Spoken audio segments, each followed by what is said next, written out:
এই যে আমাদের সংগ্রাম এখনো শেষ হয়নি। দলের নেতাকর্মীদের উদ্দেশ্যে বিএনপি মহাসচিব মির্জা ফখরুল ইসলাম আলমগীর বলেছেন, খুব সজাগ থাকতে হবে, মনে রাখতে হবে সংগ্রাম এখনো শেষ হয়নি, গণতন্ত্রের উত্তরণ এখনো হয়নি। রোববার 20 এপ্রিল বিকেলে রাজধানীর আইডিইবি মিলনায়তনে এক স্মরণ সভায় প্রধান অতিথির বক্তৃতায় তিনি এসব কথা বলেন।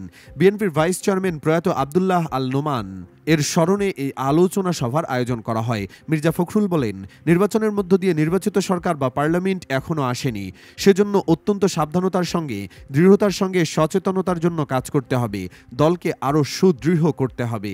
তিনি বলেন, এই সময়টা আমাদের পরীক্ষার সময়। পত্রপত্রিকা, টেলিভিশন, টকশো সবকিছুই দেখেন কেমন একটা অস্থিরতা চলছে দেশে। ফখরুল বলেন, কতগুলো নির্ধারিত বিষয়গুলোকে আমরা অনির্ধারিত করে ফেলেছি, অনিশ্চিত করে ফেলেছি। সংস্কার, নির্বাচন, এই কথাগুলো অনেক বেশি উচ্চারিত হচ্ছে। সব রাজনৈতিক দল ও গোষ্ঠীর দায়িত্ব হবে অত্যন্ত ধৈর্যের সঙ্গে বিভিন্ন সমস্যা আলোচনার মাধ্যমে সমাধান করা। এ সময় জাতীয় ঐক্যমত্য কমিশনের সঙ্গে বৈঠকের প্রসঙ্গ টেনে মির্জা ফখরুল বলেন, সংস্কার কমিশনে বিএনপির প্রস্তাবগুলো দেওয়া হয়েছে। আলোচনার মাধ্যমে সত্যিকার অর্থেই সবার কাছে গ্রহণযোগ্য একটা সমাধান বেরিয়ে আসবে এবং খুব অল্প সময়ের মধ্যে একটা নির্বাচনের মধ্য দিয়ে জনগণ তাদের প্রতিনিধি পাবে।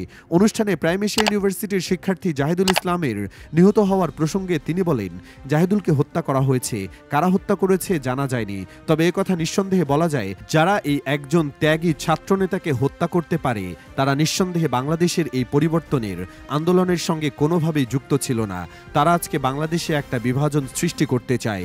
তারা বাংলাদেশের পক্ষের মানুষ নয়, তারা গণতন্ত্রের পক্ষের মানুষ নয়। অন্তর্বর্তী সরকারের নানা ক্ষেত্রে সংস্কারের উদ্যোগ নিলেও শ্রমজীবী মানুষের সংস্কারের কোনো কথা শুনতে না পারায় হতাশা ব্যক্ত করে তিনি বলেন, কৃষক তার পণ্যে ন্যায্য মূল্য পায় না, ঠিক যখন প্রয়োজন তখন পানি পায় না, তাদের সমস্যার সমাধান হয় না। শ্রমিকদের সন্তানেরা ভালো স্কুলে যেতে পারে না, এমনকি স্কুলেগুলোও বই পায় না, এই কথাগুলো আলোচনা হয় না। তিনি বলেন, টেলিভিশন, টক শো, এমনকি টেলিভিশনের নাটকেও সাধারণ মানুষ অনুপস্থিত, শ্রমজীবী মানুষেরা অনুপস্থিত। আব্দুল্লাহ আল নোমানকে স্মরণ করে বিএনপির মহাসচিব বলেন, এই সময় তাকে বেশি দরকার ছিল।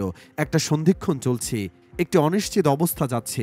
তিনি বলেন, ফ্যাসিবাদ বিরোধী, হাসিনা বিরোধী বিস্ফোরণ হয়েছে, ছাত্র জনতার অভ্যুত্থানের মধ্য দিয়ে ভয়ঙ্কর ফ্যাসিবাদী হাসিনা পালিয়েছেন, একটা পরিবর্তনের সম্ভাবনা দেখা দিয়েছে। এই পরিবর্তনের সময়গুলো সবচেয়ে জরুরি সময়। এখন জনমতকে সঠিক পথে প্রবাহিত করতে হবে, জনগণকে সঠিক দিকে নিয়ে যাওয়া, এই কাজটা অত্যন্ত জরুরি কাজ। আব্দুল্লাহ আল নোমান ছিলেন এই জাতের মানুষ যিনি প্রতিকূল অবস্থার মধ্য দিয়ে আন্দোলন তৈরি করতেন। অনুষ্ঠানে জাতীয়তাবাদী শ্রমিক দলের সভাপতি আনোয়ার হোসেনের সভাপতিত্বে আরও বক্তব্য রাখেন বিএনপির স্থায়ী কমিটির সদস্য নজরুল ইসলাম খান, দলের ভাইস চেয়ারম্যান আমজাদ খান, বিএনপির চেয়ারপারসনের বিশেষ সহকারী শামসুর রহমান শিমুল বিশ্বাস, আব্দুল্লাহ আল নোমানের ছেলে সাইদ আল নোমান প্রমুখ।